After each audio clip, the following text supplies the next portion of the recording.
hold on.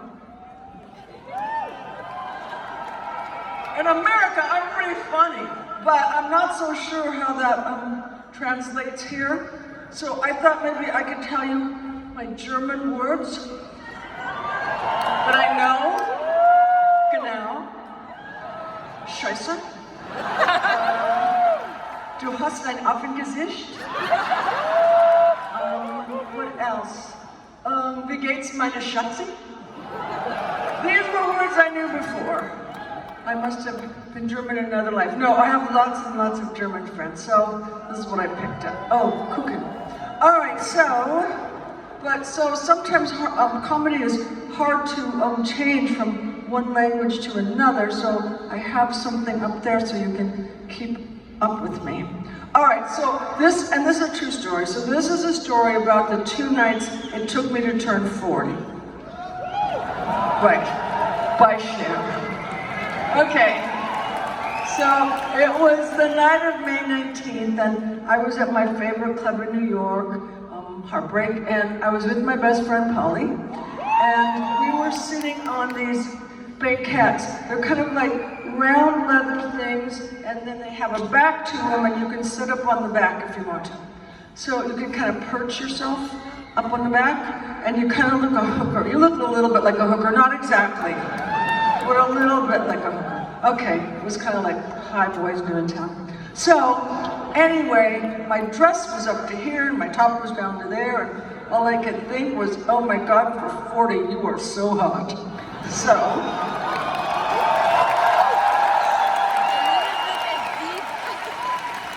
I was a very superficial 40.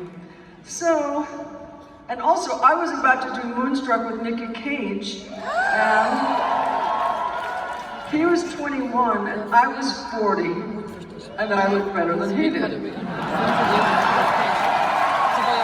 Just saying.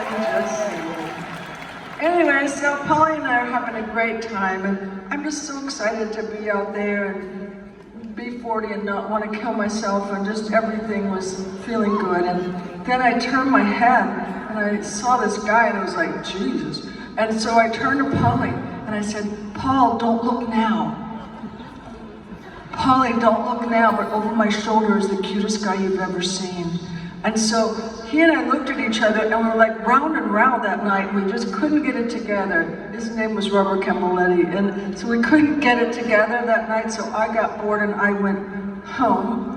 I was staying with my close friend who had a beautiful hotel.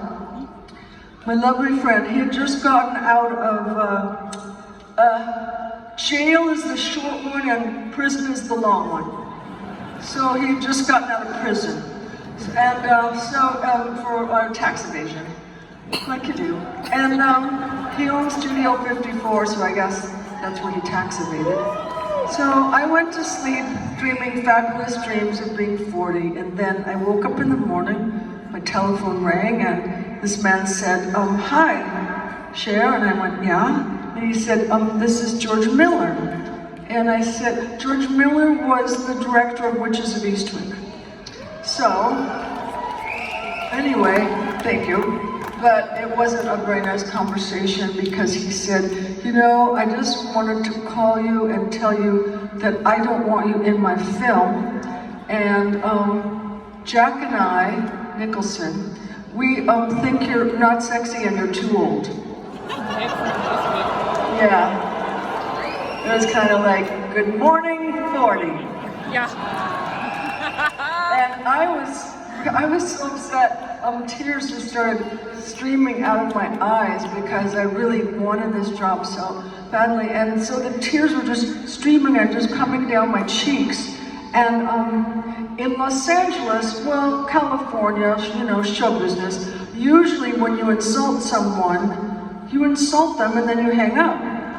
But he was from Australia, so I don't know, guess he didn't get the memo.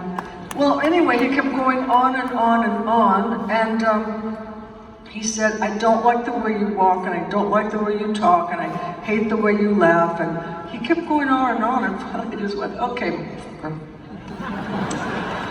Yeah. You know, you didn't find me under a rock. I was nominated for an Academy Award for Silkwood,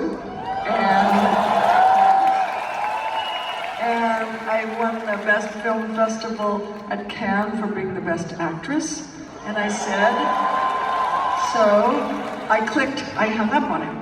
But anyway, the tears were still streaming down my face, and then I thought, all of a sudden I thought, my God, these are beautiful tears.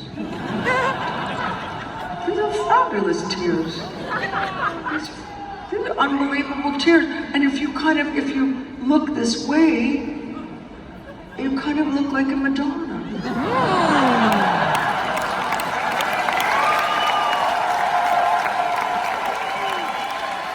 Not the blonde one. Okay, and so at that moment, my kids came in and they had a huge birthday cake and they were with two bellboys and they came in and I had these beautiful tears and my kids said, Mom, what's the matter? You're crying. Why? What is it? So I thought, okay, well, this is what happens. When you're a lady and you're very, very happy, I mean extremely happy, sometimes you cry from happiness. And then they said, okay. And I thought, okay, they bought it. All right, you guys go, we'll have the cake later. All right, oh, I forgot something. I always kind of go over here if I forget something. So I was staying at my friend's fabulous hotel, but I owed him $28,000 and I didn't have it. Okay. Oh shit. All right. So now I have one more thing that I have to tell you. Okay, so this isn't going to make any sense, and it's probably going to make less sense in German. So we'll just all hold our hands and go into it. So it's going to sound really awful, but we have a man in America named David Letterman. And oh, nice. So he's kind of like Thomas Gottschalk, only nice. Thomas Gottschalk is nice and David Letterman is not. Okay. So I love Thomas Gottschalk. Anyway, so David Letterman people called me and said, would you like to spend your birthday with Dave? And I said, sure. So, we're at the right place now. The man said, the producer said to me, we've asked you to be coming on this show since it opened and since it started, and you've never wanted to be on the show. And I said, well, David's funny and he's smart, but if he gets a guest on that he thinks is kind of beneath him, he can be kind of an asshole. So anyway, so the producer agreed with me. And so we hung up, and that night was my birthday, and I went on the show, and it was great because he was being funny, and I was being funny, and he was being funny, and I was being funnier. And then he said to me, so tell me, Cher, why haven't you ever wanted to be on my show? And my mind exploded, because you couldn't tell the truth, you couldn't say those words back in the day, and I didn't know what I was going to say, and I thought, oh my God, I can't say what I was thinking, and while I'm going through all of this shit, I thought, oh my God, and out of my mouth came, because I thought you were an asshole.